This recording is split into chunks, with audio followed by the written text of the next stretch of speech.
the some of the values that I got for what I was gonna say, like the nutritional values and the percentages, the ratios of some foods.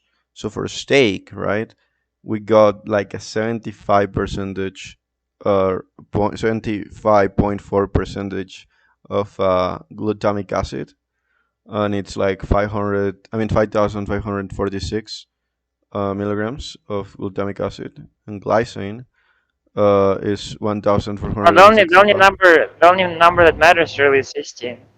Okay.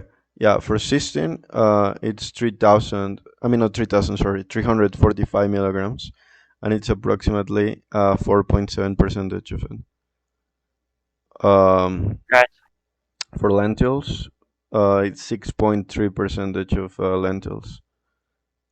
Oh Um, damn. yeah, Lentils are pretty yeah. the Well, best realistically source. speaking, not really. Like cysteine has, I mean, steak has 345 milligrams per 100 grams. Well, you divide that by calorie and you realize that it's a different picture because you eat steak and it's like a huge meal, right? And yeah, you'd hope that there's like at least some cysteine, right? But you can eat a lot more lentils, right? Like Yeah. yeah, and then uh, I don't know. Well, how many?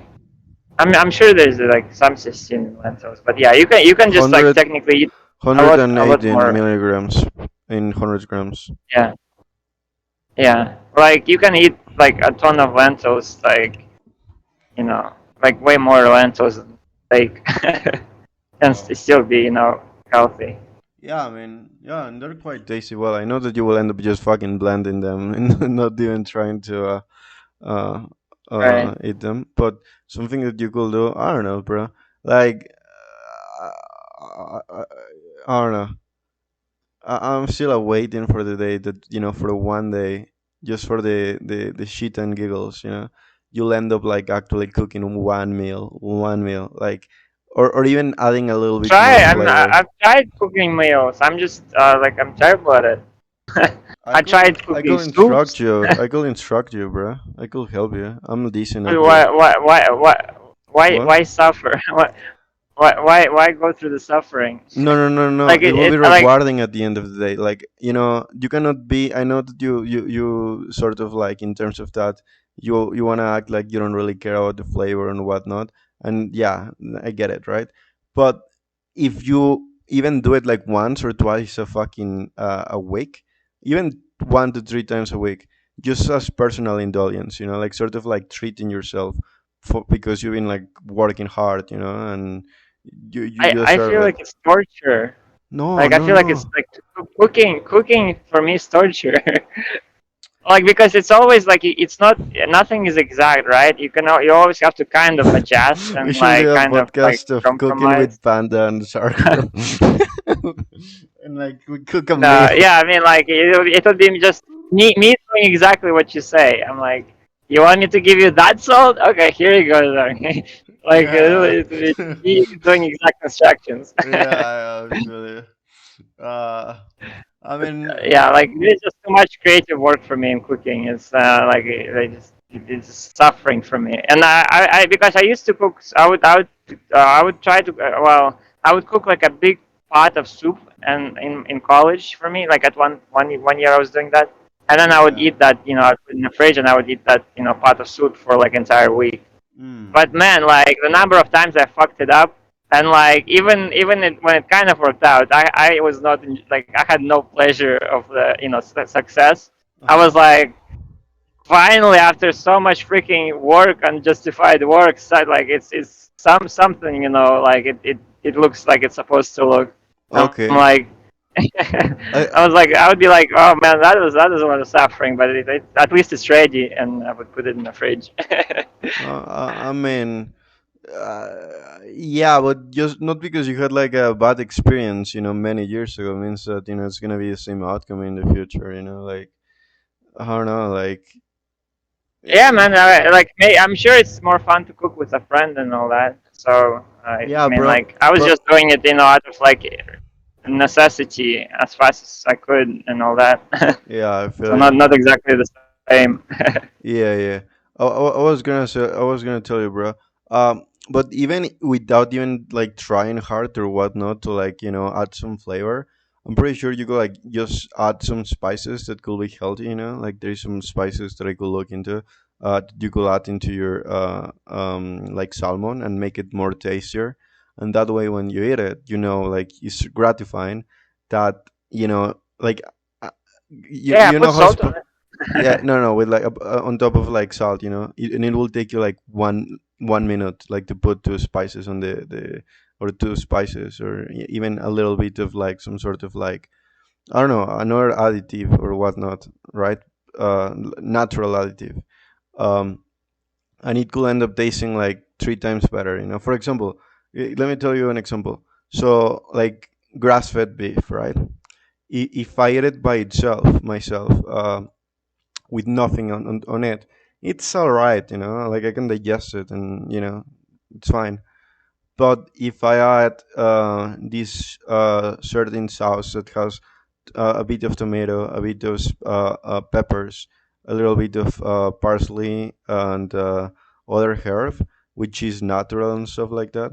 That takes like basically 5 minutes to make, and you could put it in the refrigerator, and it's gonna last you like fucking 10, 15 days in the refrigerator with natural ingredients. And or you could just make tiny amount, and it will take you like 2 minutes for like 2 days or whatnot, or even for like one day, and you add it to your fucking your salmon or whatnot, and when you eat it, it's gonna be like, oh lord, I'm having an orgasm in my mouth. Like, Yeah, yeah. I mean, I believe you, but like even for orgasm in a mouse, it's like it feels like too much work for me. Like to me to do it myself. But uh, you should yeah, do I'm it, pretty sure if we'll please. ever be in the same place together, you'll be the chef. Yeah, I'll be bro, I'll like, cook. this tastes amazing. Yeah, Good job, yeah, Zach. Yeah, yeah, you're the chef. yeah, bro. Um, because if I make it, it's gonna be a fucking disaster. It's not that difficult. I mean, my grandma taught me when I was like little and shit. Like, she was. Everybody taught me as well. Oh, okay. But I just basically, never took it. I was like dog Go shit. ahead. I was dog shit, right? When I was like little, I was making like messes and shit like that. But like over time, I started like getting better and stuff like that. Kind of you kind of grasp like the sense of like how to make it as you grow up and stuff. And it's not that difficult. I think it's all about um how can I put it, like measurements of things. Like you measure the amount of fucking salt, the herbs, temperature and shit like that. It's just like you gotta be aware of what you are doing and the measurements and I guess uh, I guess you have to like kind of feel it as well. You kind of have to feel it, like the yeah, bro. process. Otherwise, So you like chop if off your you forget finger. the salt, yeah, it's like if you forget the salt, like because you feel the process, you're like, well, this needs salt, Yeah, yep. something like that, like without even having a list. But like for me, like that's where like I get disconnected. Like There is I can't like feel the process. there is apps The that you only can thing I try. can do is like, yeah, Go on. yeah. The app would be No, but the only thing that what? would. Uh, I don't know. I don't remember. But yeah, the app would give it a higher chance of success, I guess. But it still would be kind of lonely to just fucking do it I, f- with an app and whatever. Like easier to just shove the salmon in my face. I feel like it will could make you happier, like unironically. Like I think you should try it to uh, see if it like unironically makes you happier. but like it's not something I haven't tried though. No, but And like, I've made I've been like like I've made enough soups to like have at least some of them be successful. mm, You know. So it wasn't like 100% failure, right? There was like at least a couple of them that turned out. But, man, yeah, when I was young, I was like, like, always into like trying to learn to cook and trying experimenting cooking. One time, I fucking made steak for my grandfather, and I thought it would be a perfectly fine idea to like sugar it. It's like, what should I put in it? How about sugar? And And did you uh, actually put sugar on the steak? yeah, yeah, that was my meal, Magnificent not idea. meal. I don't know. It was my product. My product of cooking was the fucking sugary steak. It was pretty bad. I mean, realistically speaking, you could have made some sort of like, if you added something else, some sort of like barbecue sort of sauce sort of thing. Like if you use peppers and other additives and what's the name of that fucking herb? I don't remember, but like I'm pretty sure you could have fixed it up, if you added more ingredients. But as you will say, more time. Oh yeah, I mean at that stage in my life when I was a kid, like obviously like I didn't really care as much about time. I was like, yeah, I don't care Yeah. about yeah, but yeah, I mean I learned to cook a whole bunch of stuff and like I would like make cookies and shit. I mean nothing was ever like particularly amazing, but I kind of got it to work. Actually, today um, today when you told me about the cocoa powder, right? How is cocoa powder turned into chocolate? Like you asked me that question, and I did the research. I was like, is Panda actually gonna fucking cook some fucking chocolate? Like, is he actually gonna cook it or something like that?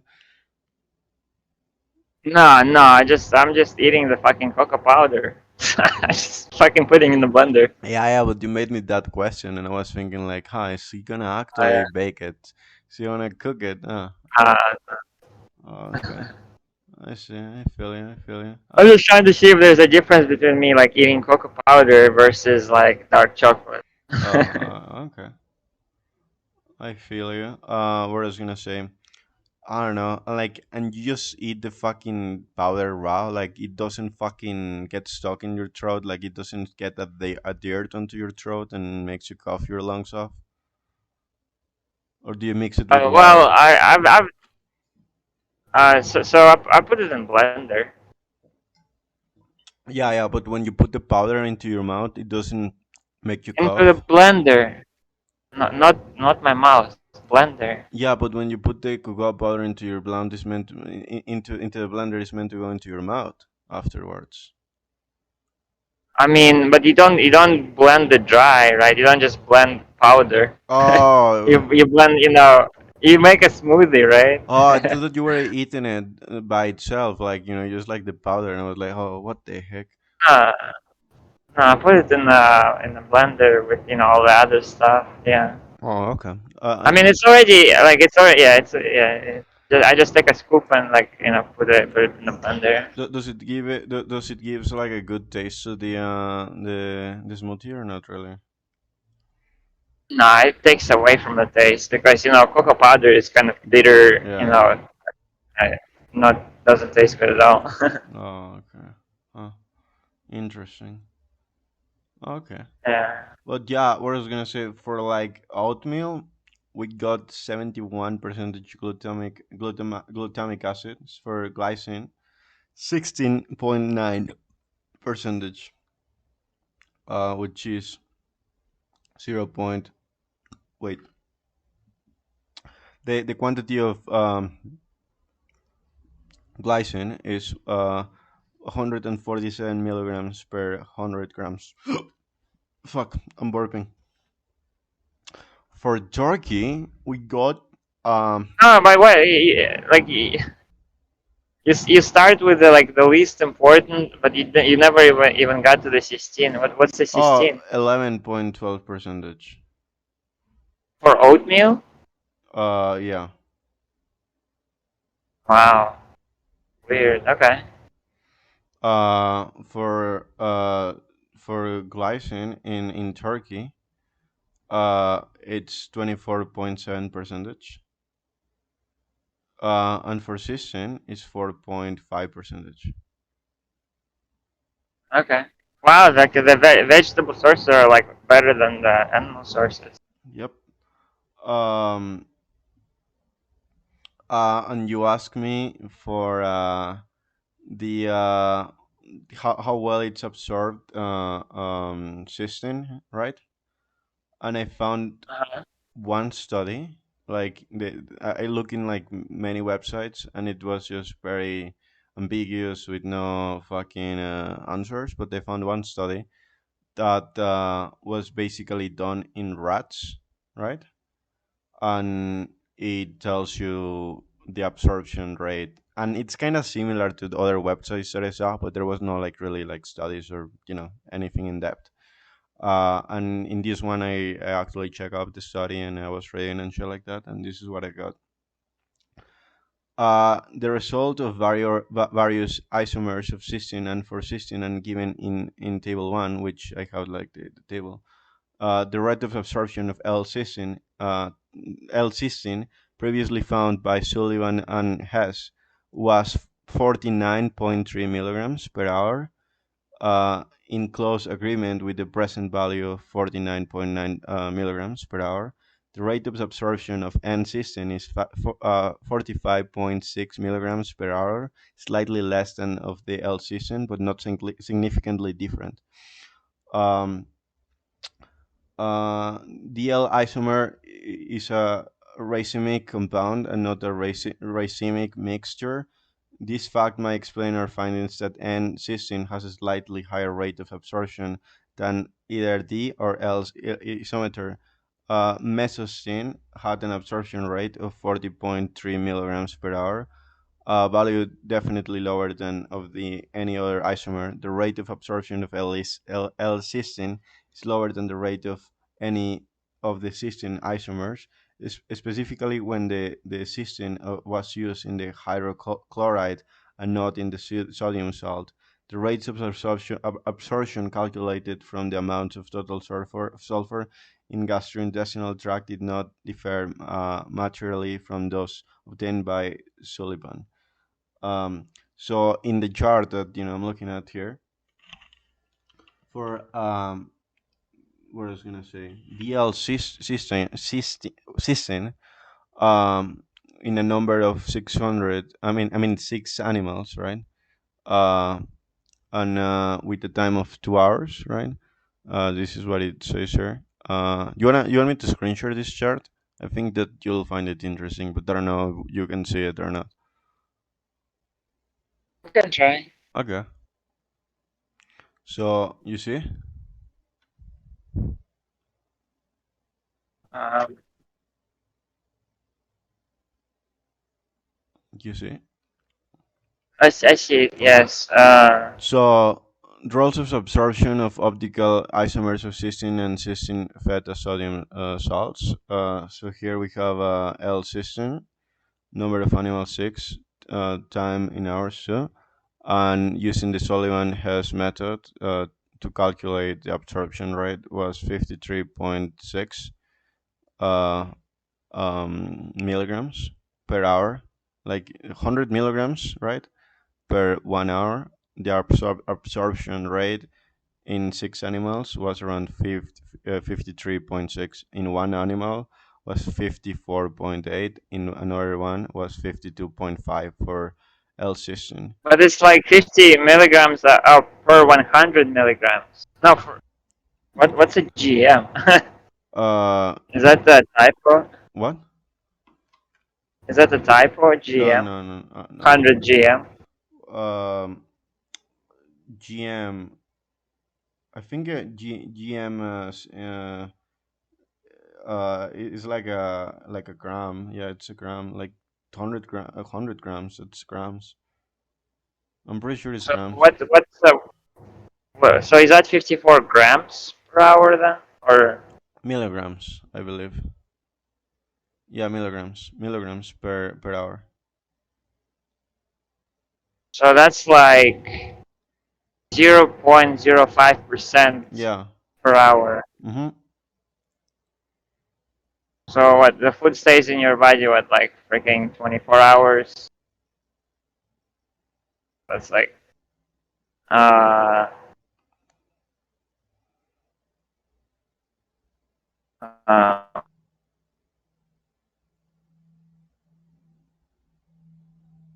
shoot, let me see.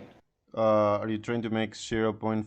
5%, Yeah, yeah. 10%. So you get 10%. So you get 12. like, so 12. if you had 24%, huh? It will be 12 percentage, I believe. Well, Yeah.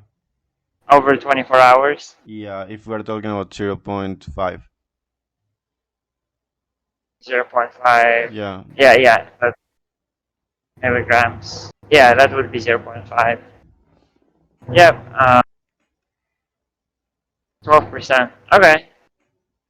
And for L. Absorption of L-carnitine might be really small as well because, it has to be small if you can quadruple it. Yeah. Okay, that was for the L cysteine, and for L cysteine, 50 on 17 rats. This was done and conducted on rats. For one, it was 44.6. For seven was 47.2. And like the average ratio will be 49.9 plus minus 2.8. Um, and for this season, for six rats, it will be 45.7. For one, it was 43.4. For two was 47.3. Uh, for the average was 45.6 plus minus 2.6. Um, for actually, I looked up this compound, and when I looked it up, like I did not find it. This one. It's called mesocystine. I don't think it exists. Like seriously.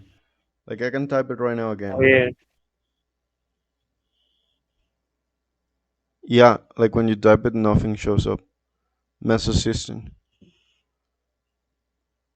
Wow, that's weird. Yeah, I don't know. Yeah, I'm not sure why. yeah. And the in four, it was around like 42.8 milligrams. For one was 38.8. And for two other animals was 38.3, with an average of 41.3 plus minus 3.3. For L season, for 12 animals or rats, it was 41.2, and with one, it was 39.0. For 8, it was 44.7, with an average of 41.4 plus minus 2.6. Um, and yep, Um, I didn't realize that there was so many different types of cysteine, yeah, and I guess it depends on the food source which type it is, right? yeah, yeah. Gotcha. But Uh, they're all like in the range. yeah, they're very similar, honestly. Glutathione in blood. Glutathione is a major intercellular thiol. It plays a significant role in regulating the redox status of cells and in gene expression, cell proliferation, and adaptive. Cellular glutathione concentrations range from 1 to 10 millimoles, whereas plasma levels range from 1 to 6 unit millimoles. Diminished levels of glutathione are characteristics of chronic diseases. Glutathione in organs. Liver. The liver is the main site of glutathione in synthesis in the body and has the highest concentration of glutathione of any organ, ranging from 1 to 10 millimoles per kilogram of tissue. Lungs. The lungs have a high concentration of glutathione due to their exposure to oxygen and other environmental toxins. Fuck. It's too zoom in. Need to zoom out so I can read better. Uh, the exposure to oxygen and other environmental toxins. Typically, they have concentrations of around zero point 0.5 to 5 millimoles kilograms of tissue.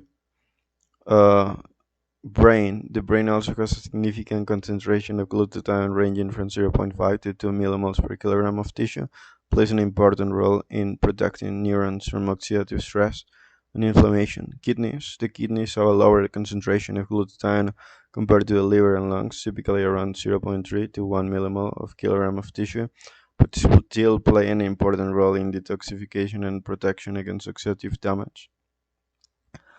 Uh, and for like 100 grams, it's like 0.1 to like 1 millimole for the lungs, and 100 grams will be like 0.05 to 0.5 millimoles. For the brain will be 0.05 to zero point 0.2. For kidneys will be 0.03 to zero point 0.1 millimoles. Um, Um, did you forget blood? what? Blood in blood.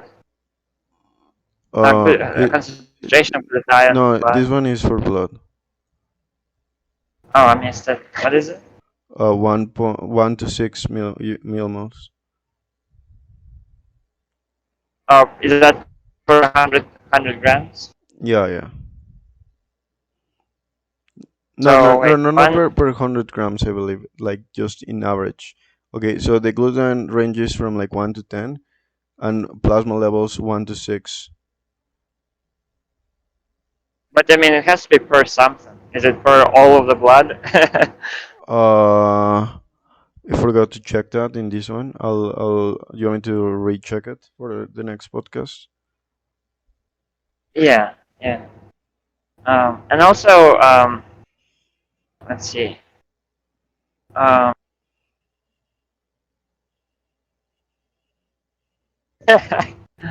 um, can you translate them into like?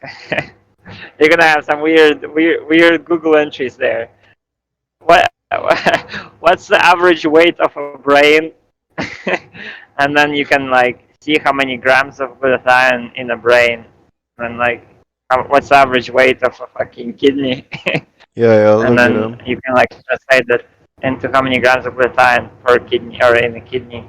What? Um, and then like if you can average them all out or see somewhere maybe or somebody just has it the number. What's like so you take the average, right? You see what's let's say 100 and or 60 kilograms, like a person's weight. So how Wait, much wait, how much wait. glutathione, Wait. Average. Okay, wait. Let me write that down. Weight of an average brain. Then calculate how much gluten of an average brain and another and the other organs. Okay, and the other organs like the liver, the kidneys, and shit like that. Yeah. Then calculate how much logical time there is in them per 100 grams. Okay. not not per 100 grams, like total how, Oh like how yeah, many milligrams, yeah. how many Okay. grams in Okay. Per per per per weight, so not per organ weight, basically. yeah. So for brain it would be per 100 grams, it would be per brain. Yeah. Kind of very weird fucking entry there. But I kind of am curious and to see like how much glutathione like do we have in our body, like us like in a proportion of like if we take 10 grams of glutathione, like what is it in proportion to how much do we have already? Yeah, I feel you.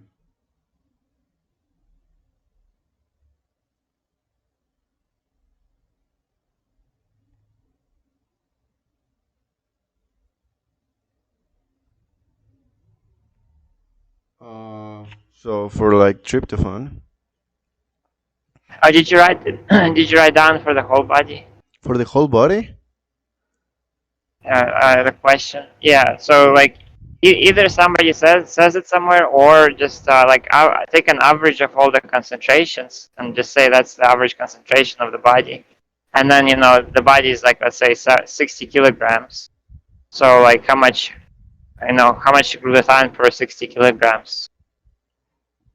Okay. Well, so you want me to do every organ? No, well those four organs. And then No, okay, those four no, just organs. as a ballpark, like you just take all those concentrations, those four or five concentrations, with the blood Uh huh. being the fifth. You just average the concentrations, and then you just say like let's just make a wild guess that that's something that's close to the Okay. concentration if you of the whole body, Okay. and then just see like how much tryptophan in the body. Okay. Yeah, I'll try So to like do you it. average them out, and then you like just Yeah. Yeah. I like got what you. like 10 numbers, right? 10 numbers, like five low ranges and five high ranges, so it will be 10 numbers, and an average of 10 numbers. That's our concentration for the body. In Okay. I got you. obviously not exactly correct, but at least a ballpark. Okay. Yeah. Sure. I'll try my best. Nice, nice. Uh. So. Okay, so I'm pretty sure this is wrong. In terms of no, no, well, this is not wrong, but well, it is wrong in a way. Uh, so when I check on like like those fucking websites that give you like nutritional value on like some dark chocolates and milk chocolates and multiple chocolates in multiple websites, even in the website that is considered uh the dietary fucking what is it called, Master of websites. Index of America, or whatever the fuck, that it has all the nutritional values. um they don't have like the tryptophan values, and I check like multiple websites, but when you look up how much tryptophan there is in like in chocolates and whatnot, it says like around like 1.663 percentage of the chocolate, the cocoa in the chocolate is tryptophan, and another one that I found says that 18 milligrams of tryptophan per ounce. So that will be around like fucking what, like 70 in like 100 grams of chocolate, around 70.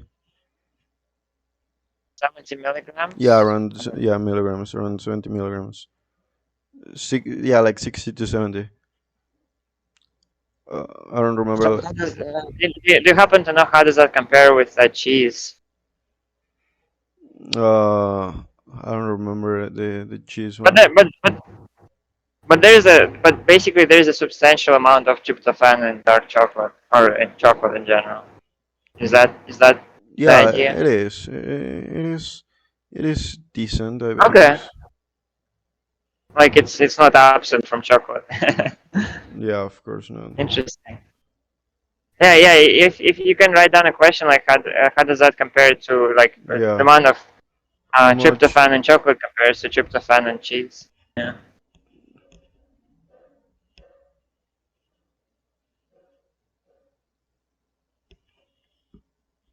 I was gonna say, but should I focus? Like, should I do this for the next day, or like the podcast and these same things, or should I divide like I mean, seriously, I mean, do your best. Just like uh, no, no, no. work some on On regards to like huh? like yeah, like in regards of like the terrain, the lot that you wanna buy, the plot that you wanna buy, and the podcast. Like, what should I do? Like, divide it? Uh,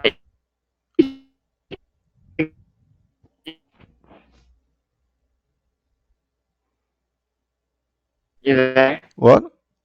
Yeah, you were cutting off. Oh, I said. Oh, yeah, I said devising is best for sure. Oh, okay, so I invest some time, like I don't know, in between the two of them, right? And yeah, Yeah, shall I start with yeah, the yeah. the terrains? Sure. That sounds right. Yeah, yeah. Start with the terrains. Okay, sure thing. Okay, I don't know. Maybe like I'll sort it out. Don't worry. let's see. What? Okay, I was gonna say maybe like 15-20% of the Yeah, time on the terrain yeah, or yeah. whatever. Yeah, I'll sort it out. Don't worry. Okay. So Cool. dark chocolate. Fuck. Fuck. Dark chocolate might increase serotonin levels, and not only the serotonin L-tryptophan it contains, but also because it contains carbohydrates in the form of sugar, which can signal the body to produce more serotonin. However, the effect of consuming sweets on serotonin levels tend to be short-lived, lasting only 1 or 2 hours. On average, 100 grams of servings of I lost you. I okay, okay. lost you there. Dark chocolate might I increase. heard the last thing I heard I'm gonna of say it again. was that. Okay, okay, go ahead. Dark chocolate might increase serotonin levels not only due to the serotonin and L-tryptophan it contains, but also because it contains carbohydrates in the form of sugar, which can signal the body to produce more serotonin. However, the effect of consuming sweets on serotonin levels tend to be short-lived, lasting only 1 or 2 hours. And like I told you, it ranges the fucking uh the information I found. So in this other one, it says on average 100 grams of servings of dark chocolate of 70 to 81 percentage of cocoa solids contains about zero point 0.5 to zero point 0.9 grams of tryptophan. This is equivalent about to 15 to 25 percentage of the recommended daily intake for an adult. And in other ones, it was like 18 milligrams per ounce, and in other ones was 1.6, 63 percentage of tryptophan. And in the nutritional value websites, when I check multiple chocolates in multiple websites, it didn't have like the tryptophan levels. So basically, it is not that accurate, like in terms of like it will depend on the chocolate that you are eating. You hear me? I think you cut out for a little bit at random points. Oh, But I don't know if you heard me. I was saying that I don't know like how does it compare to like tryptophan and let's say cheese oh no, no, or no. turkey for that matter. Yeah, I wrote it down. I'll tell you the comparison and Okay. Oh, nice, nice. for tomorrow. But like uh Okay. in terms of the like what I was trying to tell you is that what it seems like with chocolate and any food out there, it has to do with the quality and the product that you are eating. Like not all of them are gonna have the same. And when you even check on like dietary nutritional values websites, the tryptophan was not available. It was like non-existent. It was just like poop empty. And when I check in websites, like it differs. So we cannot, in our words, have a precise estimate of how much tryptophan besides just probably around like you know 5 grams to like probably like fucking you know 15, 20 grams as far as we know. Like it's unknown so far. Yeah, that's still no, that's still that's a ballpark. It's not like somewhere between 0 and 100. Yeah, yeah. You know, it's still it's a decent Estimate. and it's something to compare. Yeah, it's not. I don't think it doesn't sound too terrible. Okay. Is chocolate made out of cocoa powder? Chocolate is made from cocoa solids, which are derived from the beans of cacao tree. The cacao tree, the cocoa tree, cacao tree, bleh, cocoa tree Yeah. solids are processed to create cocoa powder, which is then used as an ingredient in chocolate products. To make chocolate, cocoa solids are typically combined with the cocoa butter, sugar, and sometimes milk to create a smooth and creamy texture. So scrumptious. The exact proportions of these ingredients can vary depending on the type of chocolate being made, such as dark chocolate, milk chocolate, or white chocolate. So white cocoa powder is an Oh, important ingredient in what? oh, another thing that I would like if we can like I mean, well, obviously we agree to disagree. Like if we do find cheap properties in Mexico, like I actually would like to have like different different places, right? So not just one, but like maybe like three or four different properties in different places. So like uh, I or we could like travel or something between them or whatever. Like it wouldn't be like that's what I like. Like I like to I kind of want to like at some like over time like just have a place in different places, right? Like Yeah, that'll be I quite have like a badass. place in the States, fucking have a few places in the Mexico, like in just random places. Yeah, that'll be a good fucking But yeah. investment. Yeah, Yeah, so like definitely. and then like and then in that case, like if like like it turns out that like one place sucks, right? There's always like In my two more opinion, places in to my go to opinion, be. if I was you, right, I will not buy the territory, the land, unless I have visited first. Like, I think that okay, if I think this is And like the just so smart. much effort. No, bro, like that, you don't want to regret it, bro. Like in my opinion, Like, what you should do, I know. like It's I think why. it'll be a terrible idea. Like it is as a friend, bro, Easy. and everything. Like work-wise speaking, business speaking, uh, or like financially speaking, it seems like a terrible idea to make an investment that let's say that it is actually fucking 70,000 or whatnot. Like some decent quantity of money, right? You don't want to make an investment that big when you're not gonna be able to squeeze out all the fucking juice out of it. Like you're not gonna enjoy it. So if you find a place, at least not even if you're not gonna buy it, at least try to get used to like what you're getting into, like in terms of try to research the place, try to research like the culture, I don't know, like important things, like yeah, how far away are you from like certain places?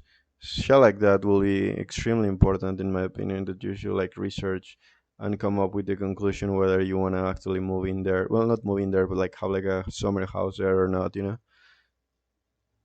Yeah, but it's just the building thing. Like it takes for a long time as well, and like I don't want to be like just come there and stay at a hotel while that shit is happening.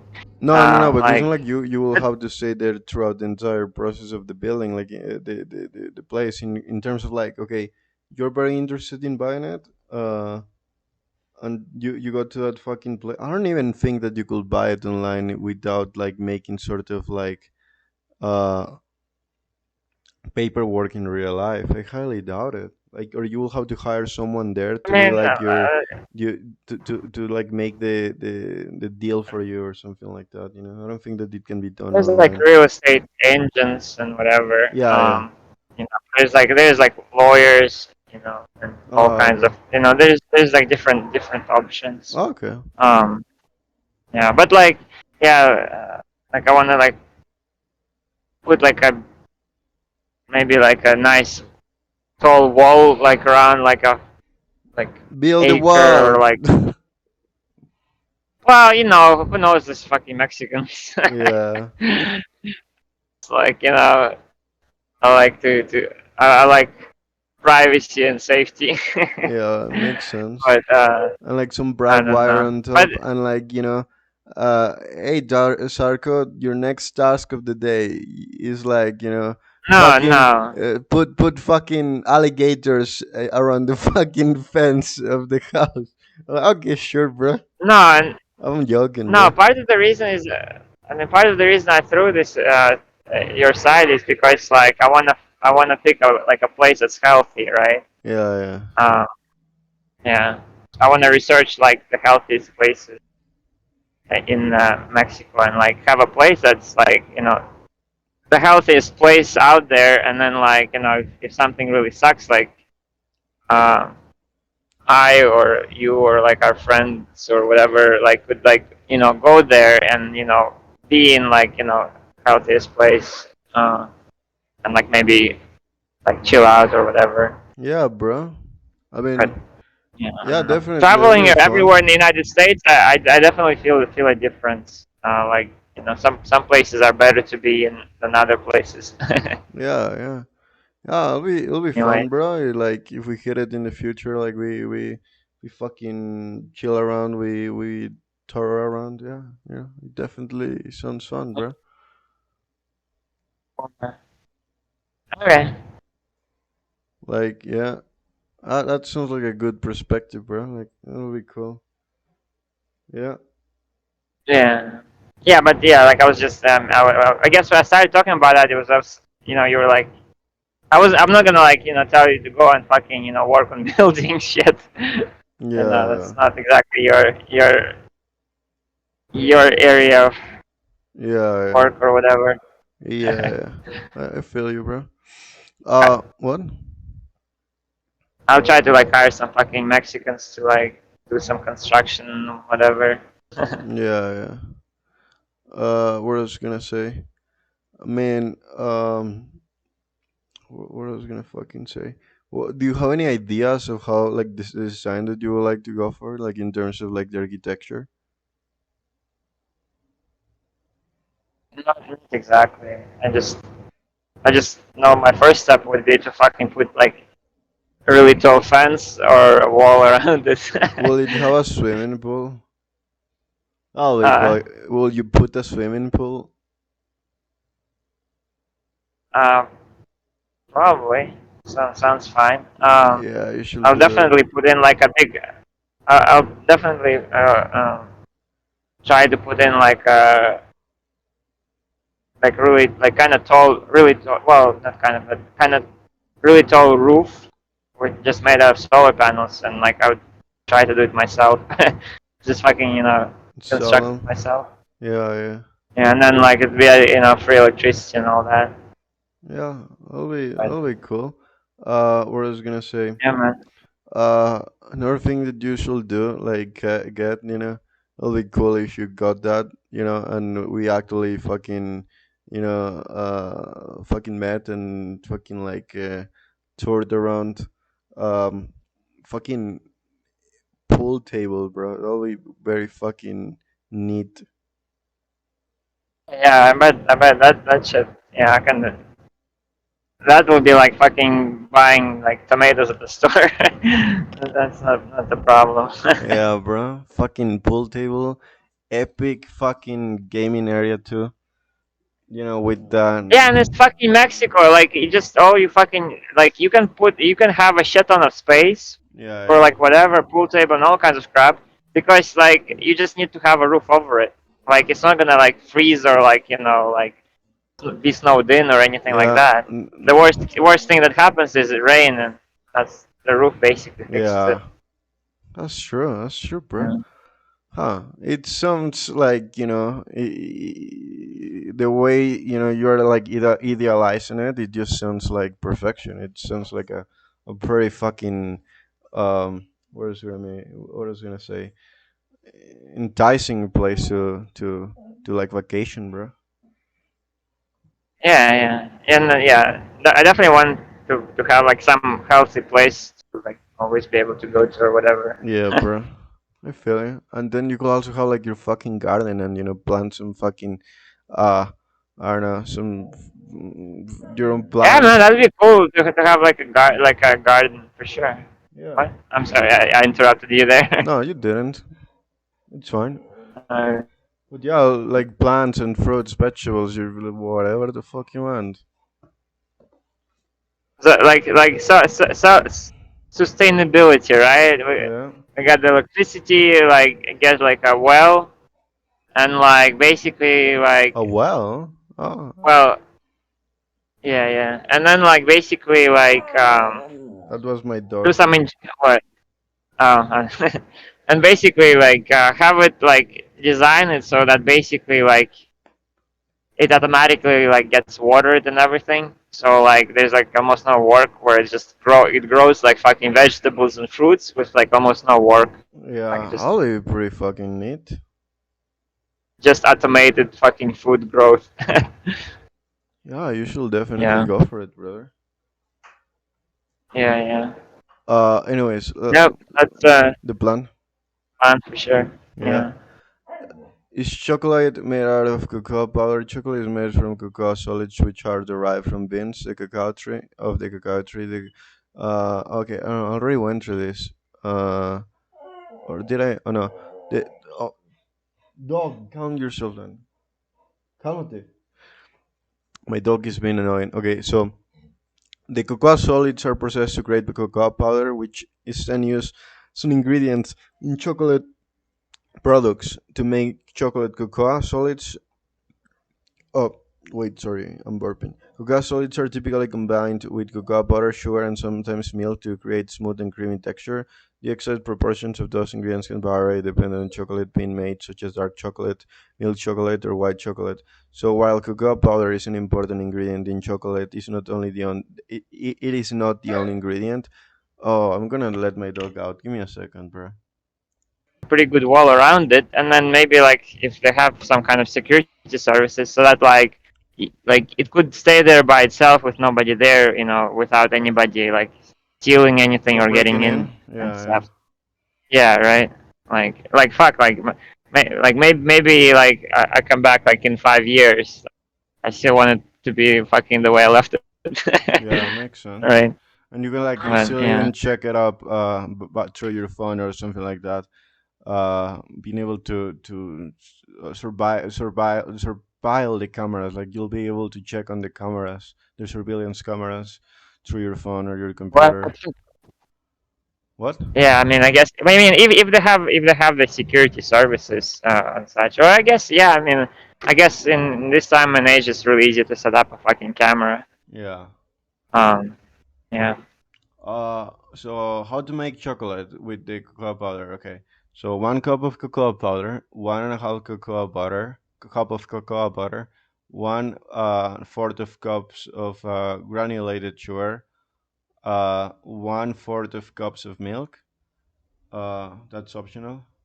Instructions: melt the cocoa butter in the heat-proof bowl. Set over a pot of simmering water. Once the cocoa butter is melted, remove the bowl from the heat and add the cocoa powder, sugar, and milk if using. Stir the mixture until it's smooth and all ingredients are well combined. If the mixture is too thick, add a little more cocoa butter or milk to thin it out. Hey, What?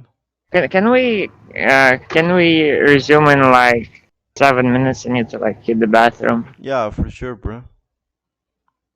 Cool. Okay. Talk to you in a few minutes. Okay. Yep. Yep. Ready. So for yeah, like instructions how to make it. You made it melt the cocoa butter in a proof bowl. Set over a pot of simmering water. Once the cocoa butter is melted, remove the bowl from the heat and add the cocoa powder, sugar, and milk. Stir the mixture until smooth and all I ingredients. didn't catch it. What? Okay, can you start it? Can you start the recipe from the beginning? Oh, okay. So you need 1 cup of cocoa powder, 1.5 of cocoa butter, one fourth of one fourth of a cup of granulated sugar, 1/4 of cup milk. Optional if you want to add the milk. Goat milk. No, no, cup milk, cup. Like 1/4 of like a uh, cup, cup okay. of milk. Blah, blah. Instructions: melt Okay. the cocoa butter in a heat-proof bowl. Set over a pot of simmering water. Once the cocoa butter is melted, remove the bowl What? from. I missed. Can you repeat the sentence? Melt the cocoa butter in a heat-proof bowl. Set over a pot of simmering water. Once the cocoa butter is Oh, okay. melted, remove the bowl from the heat and add the cocoa powder, sugar, and milk if using. Stir the mixture until smooth and all ingredients are all combined. If the mixture is too thick, and add a little more of cocoa butter or milk to thin it out to your desired consistency. Pour the chocolate mixture into a mold or onto baking sheet lined with parchment paper. Let the chocolate cool and let it sit in the refrigerator for at least 30 minutes. Once the chocolate is firm, remove the mold or the parchment paper and enjoy it. That's basically how you make chocolate. It's just you melt it, mix it with water and milk and sugar, Yeah, right? yeah. And then there you go. Yeah, you gotta steer. Chocolate. Uh, Once you smelt it, you you can add if the texture is like the thick, you can add more cocoa butter, milk, and you pour the mixture Can into a you mold or like the parchment paper. Then you let it sit in the refrigerator for 30 minutes, and yeah. can you like Google what at what temperature does the cocoa powder melt? Okay. 93 degrees Fahrenheit. The cocoa Yeah, powder melts at 93 degrees yeah, yeah. Fahrenheit. Yep, that's what it sounds. I'll have to test that. Okay. That's what it sounds. Okay. Thanks. Yeah, yeah. So for lycopene rich sources will be tomatoes. Tomatoes are one of the best sources of lycopene with cooked tomatoes containing more lycopene than raw ones. Tomato-based products such as tomato sauce, tomato paste, and ketchup are also considered like a good source of lycopene. Watermelon is another good source of lycopene. The redder the watermelon flesh, the higher the lycopene content. Guava is a tropical fruit that is high in lycopene. It is also a good source of vitamin C and dietary fiber. Papaya is another tropical fruit that is high in lycopene. It is also a good source of vitamin C and vitamin A and dietary fiber. Pink grapefruit contains a moderate amount of lycopene as well as vitamin C and dietary fiber.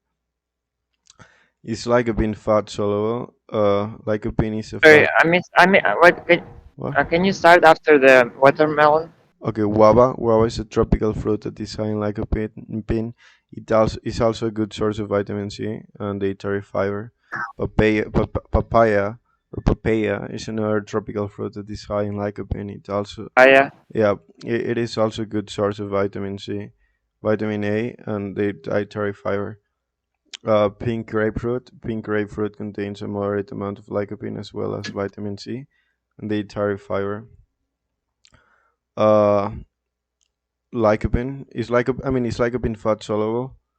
Lycopene is a fat soluble antioxidant, which means that it dissolves in fat and it's best absorbed by the body when consumed with dietary fat. This is because fat soluble compounds like lycopene are absorbed into the bloodstream, along with fats from the diet transported to different parts of the body where they can be used by cells.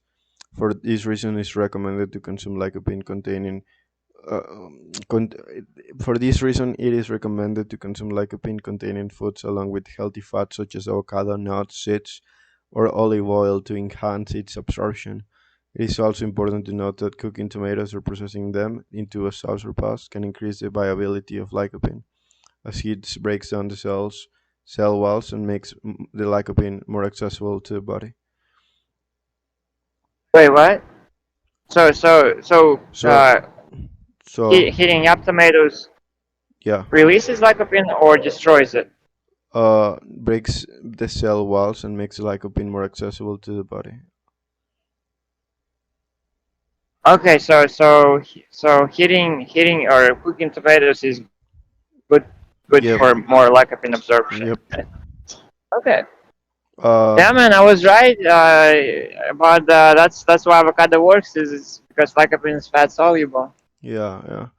And I did a little bit of health research on like something that I wanted to see about like for like 20 minutes, something like that. And I realized that it's not that good unless what I was gonna say you like eating one meal a day. I mean, it's alright, right? But like, you gotta eat a shit ton, and it's more like for people that are very physically active and whatnot. Uh, and uh, yeah, I didn't think that and I saw like some sort of like mixed, you know, fucking studies rather than positive. So the one meal a day, um, experiment or research, it's cancelled for that. And then so I did research for the supplement 5-HTP, but it was also denied. So I ended up going with folate vitamin B9 because apparently for bipolar people 5-HTP it makes them feel good, like for a portion of like when they start doing it. But as Wait, you, I lost you. what's the last thing you heard me say? The last thing I heard was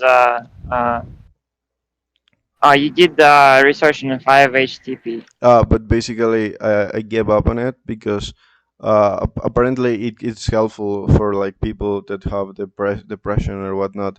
But for bipolar, it's not that fucking good. Like, in fact, it makes them. I did some research and shit like that and studies, and also looking on reviews of how it makes bipolar people feel. And like apparently they have more maniac episodes when they are on 5-HTP. Like it does make them feel happier, but like their manic episodes are, just unbelievably fucking uh constant. And sometimes it could last like prolonged amounts of time. So I rejected the possibility of even doing further research on 5-HTP. Um, so I went with Okay. folate, vitamin B9.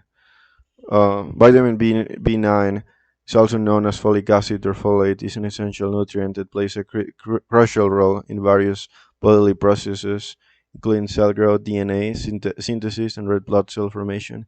In addition to its physical benefits, vitamin B9 has also been studied for its potential mental health benefits. Research has suggested that folate deficiency might contribute for depression and cognitive decline, and that supplemented with folate might improve mood and cognitive function.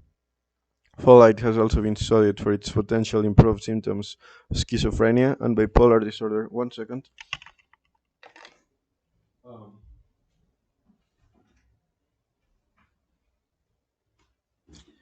okay, I'm back. And schizophrenia and bipolar disorder. Okay, so I'm about to tell you about the study. Okay, so folate is also known as vitamin B12. It's a crucial nutrient for proper functioning of our body, including our immune and nervous system. It can reduce the level of harmful homocysteine and helps in the production of chemicals in the brain. Folate is also essential for repairing our DNA and forming neurotransmitters like serotonin. Um, so this was like a meta-analysis, right? With uh, it says records identified through database searching with a number of 1,567 participants. Uh, Records identified, that's in the total. Records after duplicates removed with an n value of 983. Um, Full text articles assessed for eligibility with an N of 12. Studies included in current meta-analysis was in total 6, and it was 481 bipolar disorder patients and 760 healthy controls. So that's the summary in terms of like how the meta-analysis was done. Okay, so all of the included studies provide comparison of differences in serum folate levels between patients with disorder and controls. Bipolar disorder group with the n value of 481, um, and with a mean age of 37.9 years. Mean female proportion of 56.1 percentage. Controls without bipolar disorder 760. Wait, can you hear me? Hello? Yeah. Okay. So, Yeah, I can hear you. okay, with an N size of 760 for woman and mean age of 41 to 1 years. Uh, what was I gonna say? Mean female proportion was 55.5 percentage. None of the included studies compare the peripheral folate levels in plasma or whole blood, or the 6 studies to measure folate levels in patients with mania, two in patients with euthymia, and two did not specify the mob states of those 6 studies. Two consisted of patients on medication, and the other 4 studies did not mention information about medication. In all the recruited studies, the diagnosis of bipolar disorder was made according to the Diagnostic and Statistical Manual of Mental Disorders (DSM). The assays used to detect folate levels included chemiluminescent immunoassay, microparticle enzyme immunoassay, electro Assay, yeah assay, assay, b- b- assay, assay uh, okay assay. assay yeah electrochemiluminescence immunoassay, solid phase radio assay, and the EMX system. The meta-analysis found that people with bipolar disorder have significantly lower levels of serum folate compared to controls. The analysis included 6 studies, and the Hage's effect size was uh, negative 0.211 with a 95% confidence level, an interval of negative 0.391 to negative 0.300 I mean negative 0.031 and a p-value of 0.021. Uh, Yeah. yeah, it's a, do you know which B vitamin is folate? Is it like Yeah, B what number? 9. I told you B9, bro. B9, you Yep. said? hmm Forgot. Okay, good. Um, the results did not show significant heterogeneity Oh, in. I'm sorry. Uh, Hey, did you mention how different were the folate levels between no, no, the no. bipolar versus Nope. non-bipolar? It was not. It was. Okay. Yeah, if you want to write that question down. Oh, I'm pretty sure like there was. oh, okay. You don't. I can try to look even further if you want me to, but there's like when I open like three of them, it did not specify. Yeah, But like I can try even further if you want me to, but I probably won't able to find it. yeah, yeah. Check. Yeah, I'll check it out, bro. Yeah, yeah. See if you can research the question of like what's the folate levels in bipolar people, and then we can see if it's like lower or higher than normal, Yeah, like in the or by study how you much. mean, or like in Like how general? different are they? Like in the study, like I did check. In general, in Okay. general. Okay. No, no, no In oh, go general, ahead. in You were general. saying. Yeah, yeah, in general. Yeah, yeah. Research. I mean, there might be other studies that looked into it or something.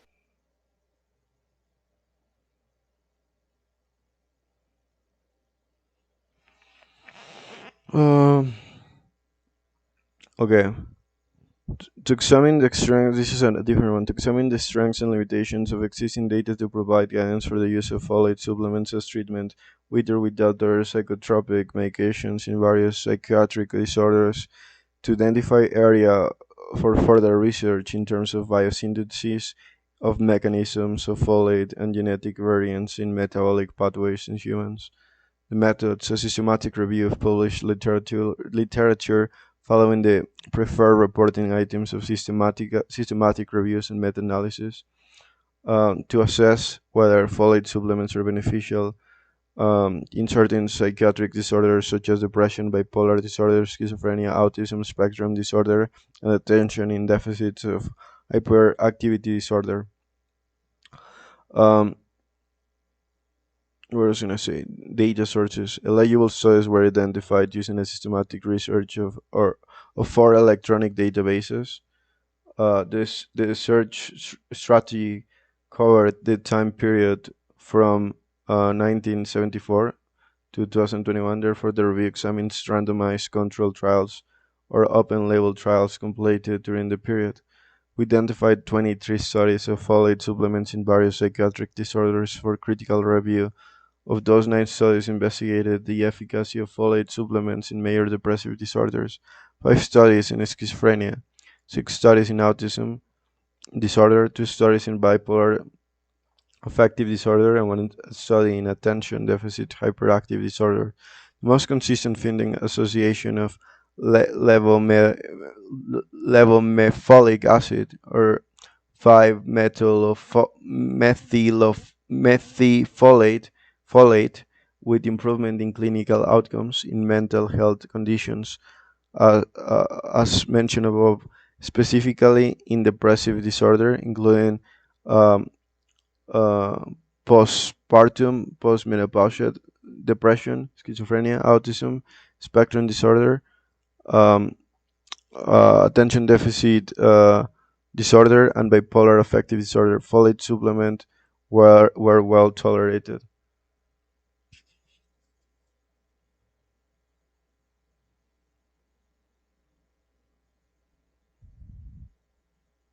Yeah, in those disorders. Yep. You there? Yeah. Can you hear me? Can you Yep, hear yep. me? Yeah, there was like I can hear you. yeah, that was basically what there was only in the study too. There was only the abstract. They tried to look up this study, and it wasn't available. Like you had to request access to this study. And but basically in those meta-analysis, what the summarized conclusion is that fucking um, the prescription of folate or vitamin B9 improve the clinical outcomes of the mental health of the patients with depressive disorder, depression, schizophrenia, autism, bipolar, ADHD, and that Hey, can you it is well tolerated. another question for you? Uh huh. Another question for you. Let's see. Oh yeah, cystine. Is cystine fat soluble? Is this insoluble? Fat soluble. Yep. Okay. Is Uh, it? no, no, I wrote it down. Or you just write it down? Yeah, I wrote it down to check it. Okay. 14 studies with 16 Nice, nice. randomized controlled trials with an n size of 1,520 on folate for schizophrenia. For randomized controlled trials with an n of 210 mood disorders. It was unipolar, bipolar depression, one RCT. I mean another like control, randomized control with an n of 60, bipolar disorder of two RCT, which is randomized control trial, n of 189, and major depression disorder had like 9 RCTs with an n of 1061, were analyzed separately by diagnosis for schizophrenia. Adjunctive folate was not superior to placebo in terms of total psychopathology.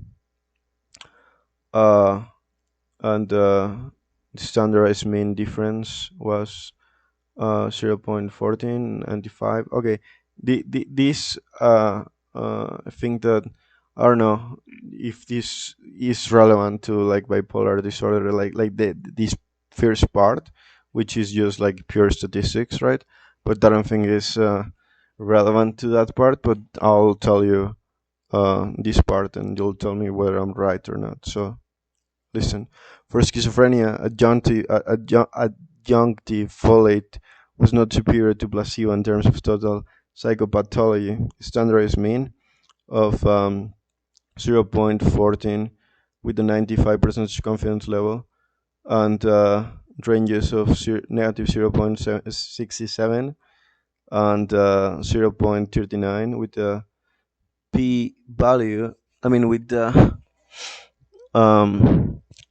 what I was gonna say, yeah, with the p-value of 0.60 and positive standard mean. Yeah, this is only for like this part is only for schizophrenia, and it's more statistics and more and more and more and negative. Okay, so this part, right? For bipolar, let me tell you, general symptom scores. Okay, and general symptom scores, right, with a standard median of negative 0.33 and a 95 confidence level, right? And the ranges were like 0.87 to 0.20, and a p-value of 0.22. For bipolar or unipolar depression, adjunctive folate was significantly superior to placebo in improving depressive symptoms. For bipolar disorder, adjunctive folate was effective in treating the, the acute phase of mania in bipolar disorder, but not in the acute phase of depression. So, like when you're maniac or manic, in this study, it basically, in other words, is telling you that it helps you, like, sort of like calm yourself down when you're having like those hyper uh, happy modes, hyper fucking manic modes, but it did not help in the depressive episodes for bipolar. For major depression disorder, adjunctive folate was significantly superior to placebo in improving depressive symptoms, with a standard median of negative 0.38 and a confidence level of 95 percentage, and the ranges of negative 0.66 to negative 0.09 and a p-value of 0.01, which was confirmed in 5 out of 10 subgroups. Discontinuation due to any this is another part, by the way. Discontinuation to any reasons and adverse drug reactions were similar between folate and placebo in each diagnostic category. But yeah, in other words, in that meta-analysis of 14 studies, it indicates that folate or vitamin B9, it did improve the symptoms of depression overall and bipolar disorder, specifically major depression disorder and bipolar. Only for bipolar, only on the maniac episodes, not in the depressive episodes.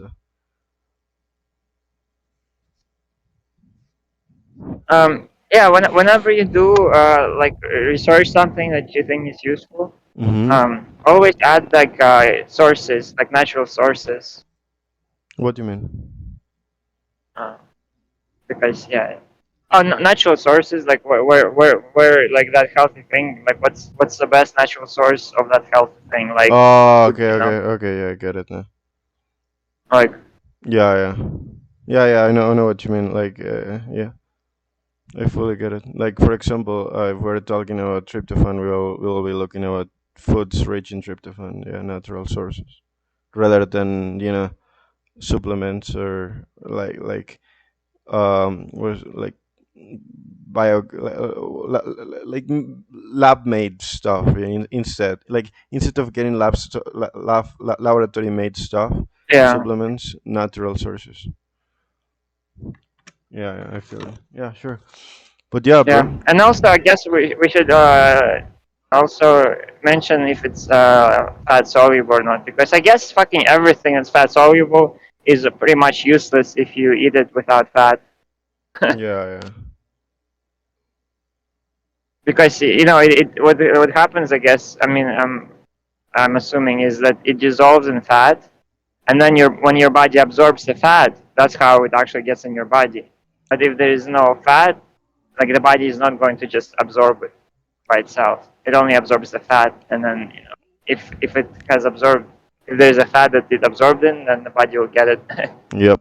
But yeah, I wrote it down to the vitamin B9 natural we should sources, adjust. and if it's soluble. What? Nice. Would? Yeah, fat soluble or water soluble. Oh, okay. Um, and I guess we need to readjust our avocado experiment in view of the fact of that fat thing. I haven't. I'm not sure how we should readjust it though. I mean, you can just Um, think about it over the time, and you could tell me when. what's the fattiest things? Yeah, I mean, when I yeah. read about, like, it's like olive Um, oil, nuts, avocado. Like, those are healthy fats, apparently. That, oh yeah. yeah. So what's the fattiest things you? What's the fattiest thing you eat? Like what's the fattiest things you eat in a day? Like other than avocado, do you know? Anything comes to Um, mind? I mean, I eat nuts sometimes, but not all the time. Yeah, Yeah. nuts. Mm. Okay. Oh, and we should do an experiment of cooking tomatoes. Yeah, You know, yeah, sure. um, versus like a cooked eating a cooked tomato versus just a normal tomato. Yeah, that seems like a good idea. I Cooking. guess I guess we can I guess we can think about it. I guess we just keep going with avocado the way we set it up, and then we just think about it. Yeah, yeah. I got you, bro. You wanna hit the statistics? I, Fuck. ideally, yeah, yeah, for sure. Mhm. But I was gonna say ideally we would be like testing like avocado with tomatoes or lycopene versus like any other fat with tomatoes or lycopene and seeing that if it's the same effect. I feel you. But might be a little bit too difficult to figure out. I did for statistics. I did like normal pizza, right? Healthy, healthy as egg, with like negative 0.411.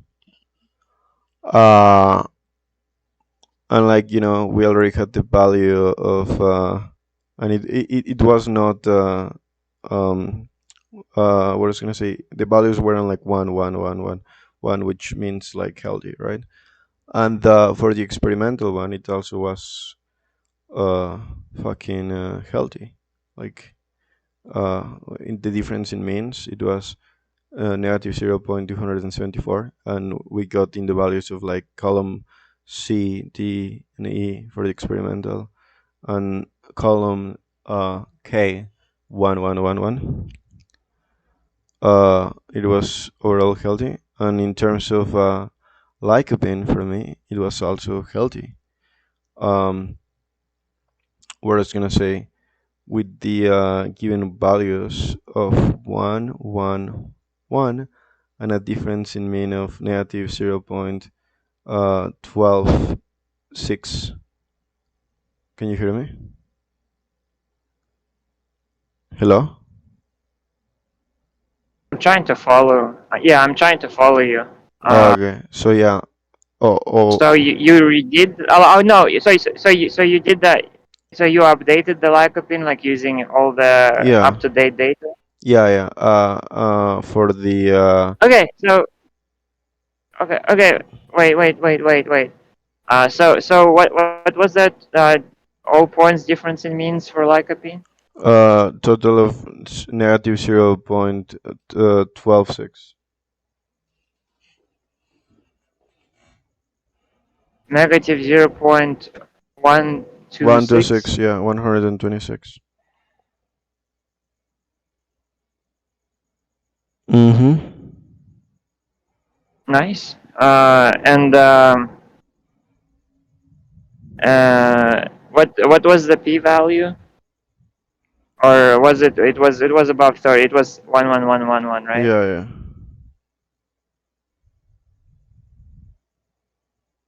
Okay. Okay. And then you said before that, you said, what did you say before that? Like pizza For overall lycopene? is held. I mean, yeah, the values of lycopene is 1111. Oh yeah, it was 111. Yeah. Oh, what was the difference in means for pizza? Huh? For pizza, the What was the differences in difference mean, in means yeah, yeah. for pizza? For the experimental one was negative 0.274.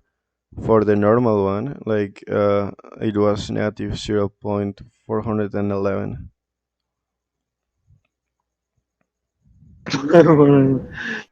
See, but that's kind of difference between the experimental and normal one. Like pizza, I feel like pizza has a really good effect on the second day as well.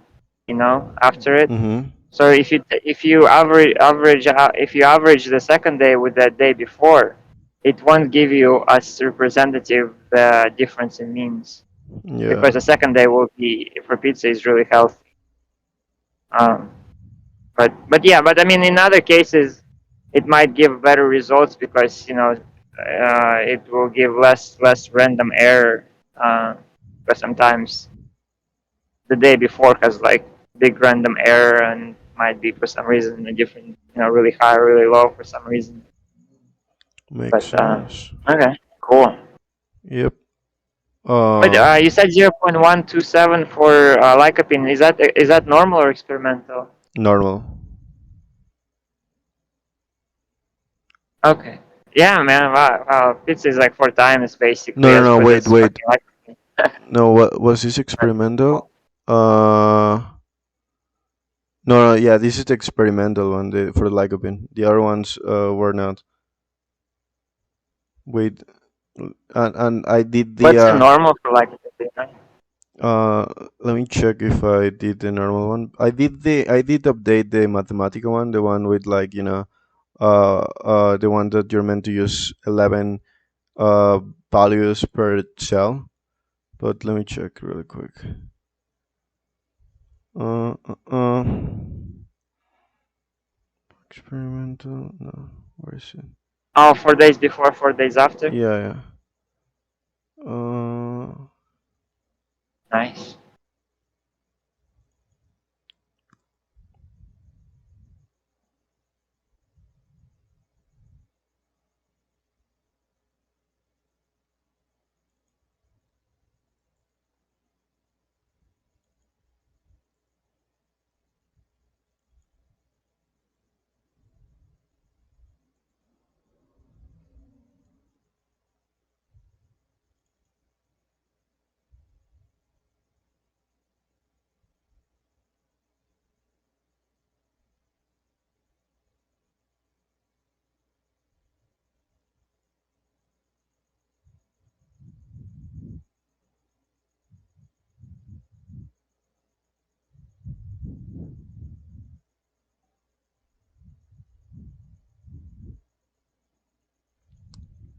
uh,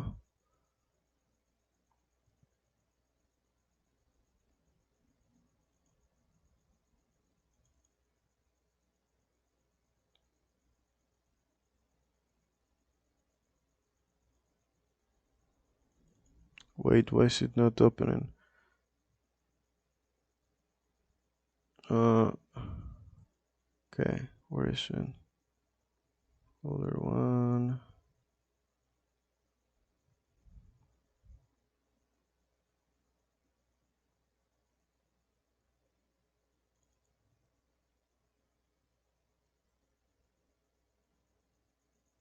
But yeah, Uh, thinking sort of and like, yeah, of course we want a fucking pool. That'd be fucking nice to like, um, even like have it so that like it huh. gets like clean water constantly. So like you could really just fucking take a few like like swim in it a few times a day and like you don't even need a shower. Yeah, definitely. It'll Have be. like some either filtration system or like just a running like Although the I water heard that running the through it, maintenance is constantly shitty though. rejuvenating it. Wait, what? Say the last part. But that's what I mean. Is like yeah, I would have to figure out a way where it's always clean water. I mean, I was saying that the last part was like having the well water, water from the well Yeah, yeah. constantly like running through it, rejuvenate, like just kind of basically new fucking batch of water every Like day. renewable water. That thing. or Ren- or like have a huh? Renewable water. No, water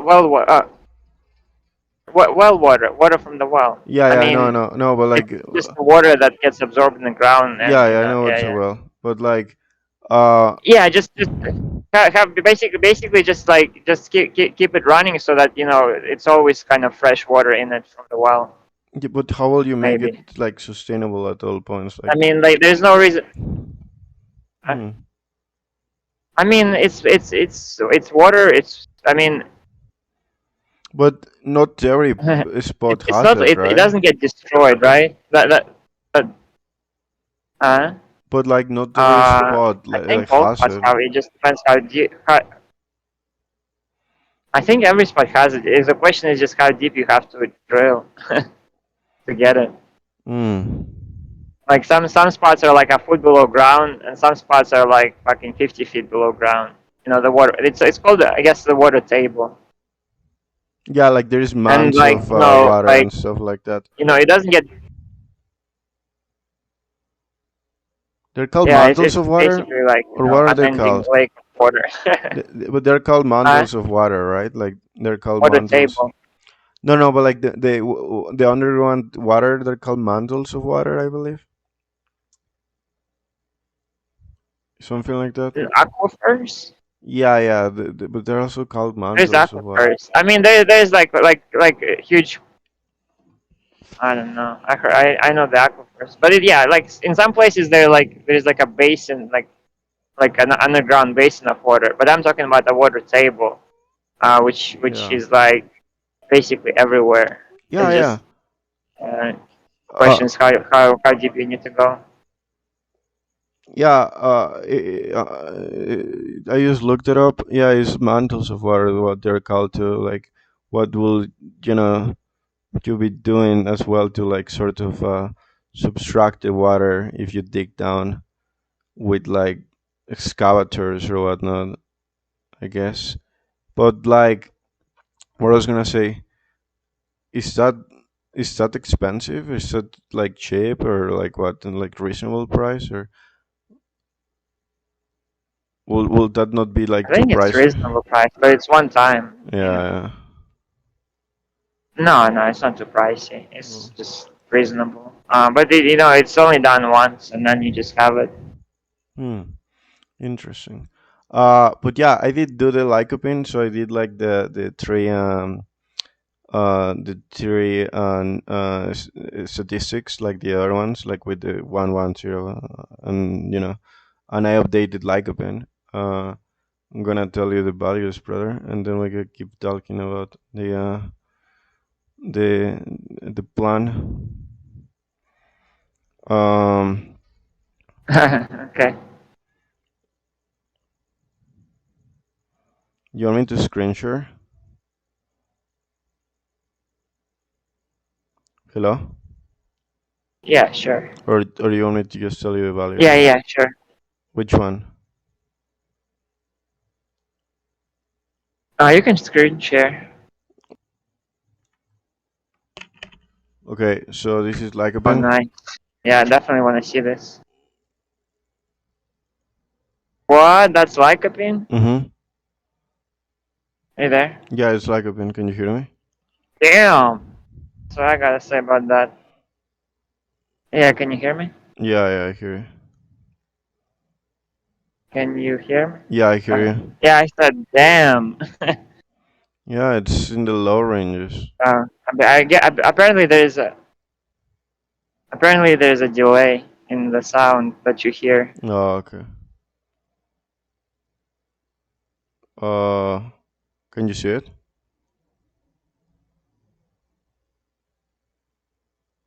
Again, you've done that experience for so long, and it's surprising that there hasn't been a single time when, well, not that surprising. Shit. Let's see. We should change. Okay. Yeah, I can see. We can get back to. Okay, is that what?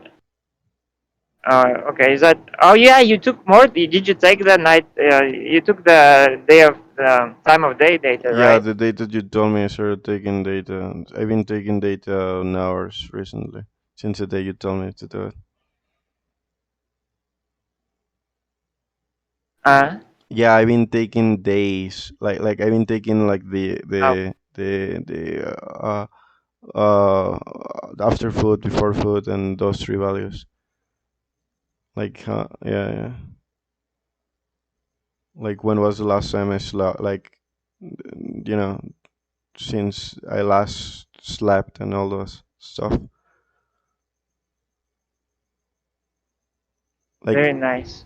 So that's the red one is morning, right? Yeah, pretty sure.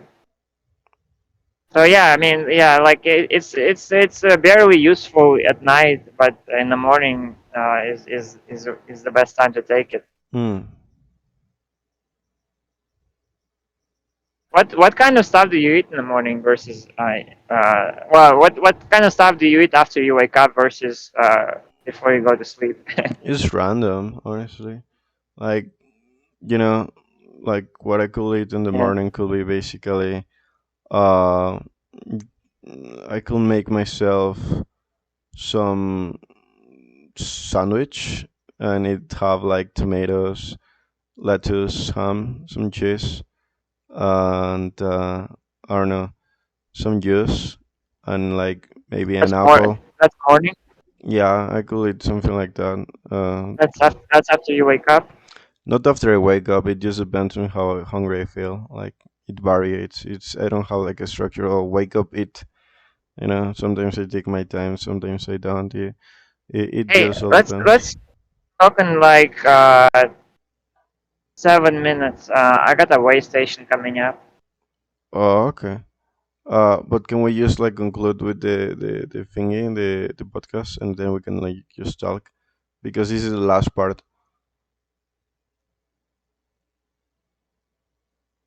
Hello,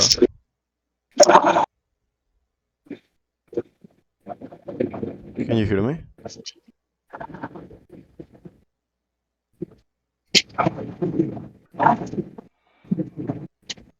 Hello.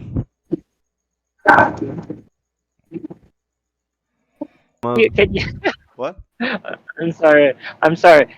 Can you teach me how to use a screwdriver? No, no, no. Maybe we should do like a YouTube video. No, actually, in YouTube videos, it actually takes also like 2 hours, whatnot. Well, like 1 hour if you don't want to do cable management, but if you want the computer to look nice with cable management, so like the cables are not like popping out. It's like a tedious fucking process, bro. Like in 1 hour you can build a computer, but this is not gonna look nice. Like the cables are gonna look like shit. But if you want it to look pretty, like it takes like 2 3 hours. And Nice. Yeah, man. I could have like slept those 3 hours, but I ended up just doing the the fucking building the computer. Is on a bipolar spectrum as well. With what? A little bit a micro manic episode right there. No, how is that related to that? I just wanted my computer to look nice. Oh well, you could have put it for later when you after you got so that it wouldn't take No, but place instead of sleep. no, no, no. But I was looking forward for it for so long that I just wanted to do it already. It was like I was yearning for that for so long. Like mine, dealing with like a shitty computer for so long.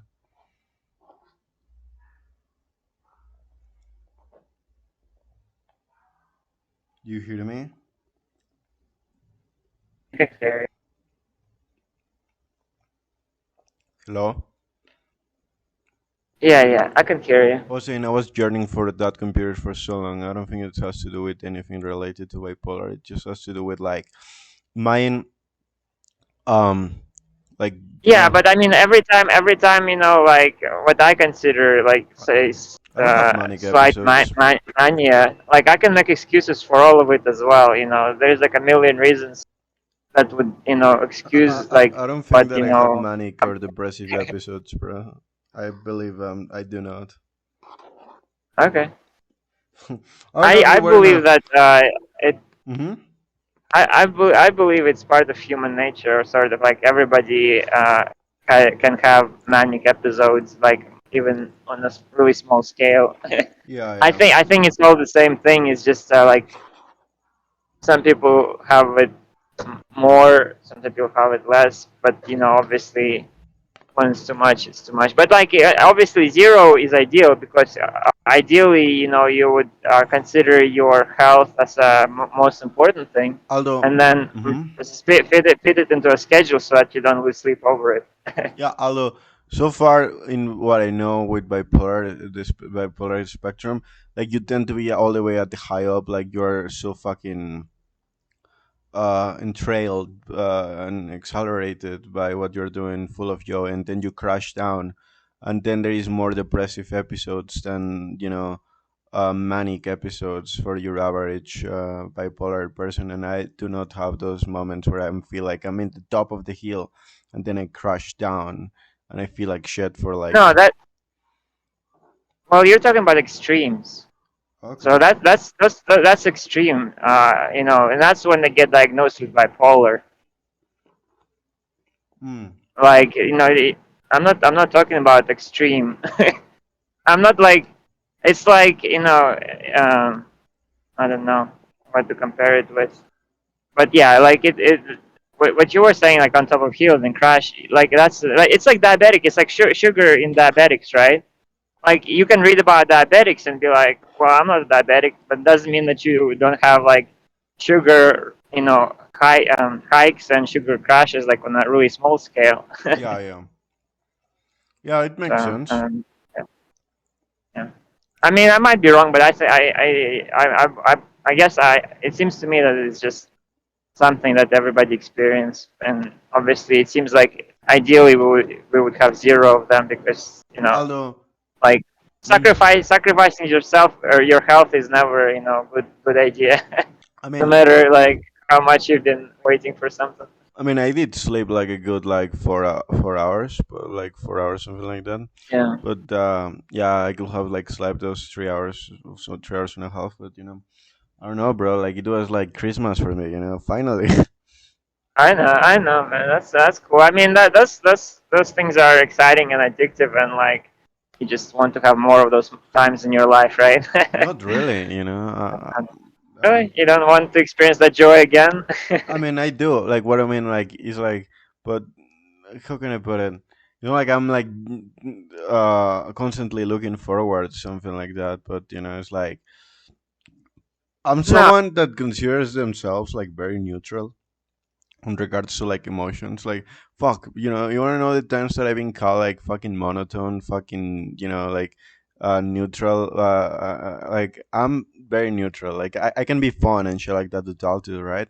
But in terms of like emotionally wise, um, I tend to be super neutral. Like uh, I don't know if that's like a negative or a good thing. Like I can have fun and shit like that, but they've been described as someone that can be like very fun to talk to, kind of weird, and like neutral, like sort of I mean monotone. it's just you know you're describing other people and how they look at you. Yeah. It doesn't like 100% describe you. It's just describe their view of you. Mm-hmm. But in like a positive way, people say like, "Oh, you're interesting. You're cool to talk to." Oh, sorry if I started like eating. My bad. Um, but yeah, basically, yeah, I will be described as like, yeah, you're a pretty good, cool person, nice to talk to and whatnot. But at the same time, you're monotone, That makes sometimes. sense. Like, will you say that I'm monotone sometimes? Be honest. Like, No. no? Sometimes when you read, like you like start being monotone, and like you started like skipping spaces between the words, just like reading it as like one fucking word. And Oh, like in okay. those times, like I can't like even separate the words out, and then, I that's when I say something. But outside of that, I don't think I've ever noticed you being monotone. Good, Just in the good. normal, like outside of reading shit. I'm glad that you perceive me as a livid fucking human being.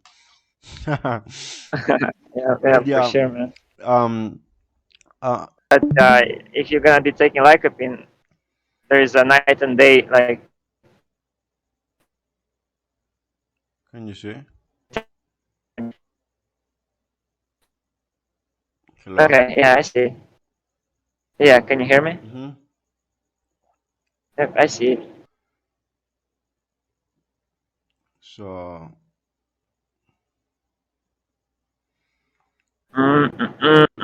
Okay, wait. This is one I think might be interesting. Wait. No. Go back to the three. Yeah, this one. What is this? red is 1.1, it says here. Um, No. Well, hey, can you zoom in? okay.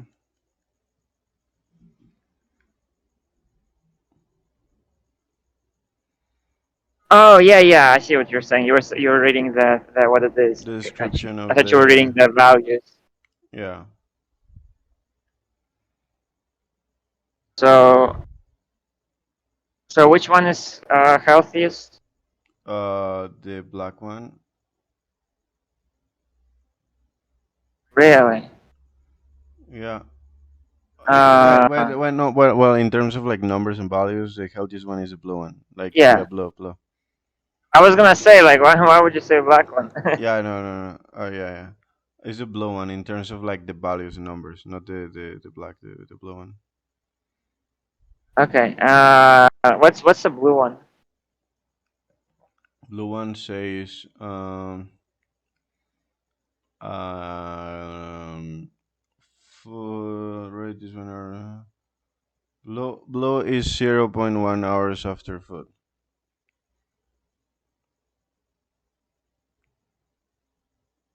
T. Uh, so like it's not like 1 hour away from food. It's like you eat it, mix up a bunch of fat in your stomach, and then you throw in the lycopene or Yeah, well yeah lycopene in all that mess of food with obviously definitely at least some fat in it. it does make sense. uh, and then yeah. And like I like yeah like that like when you said black it, for a second I was like okay well now it's not like not really making sense but like when you said because blue Yeah, actually makes sense just looking at that graph like yeah. it's Blue is the lowest from value too. Out of all of them, like all the other ones are like 0.000, but like the blue one is zero like negative 0.207. yeah it actually looks legit just from looking at the graph like it has information in it that's pretty cool. Mm-hmm. Yeah man morning right after food there you go. Yeah. Do you want histogram? Okay, well, Which one this is lycopene right? yeah.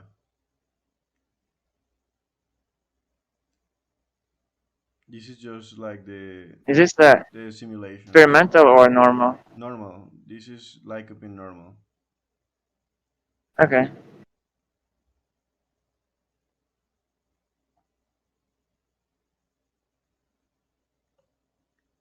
Let me see. I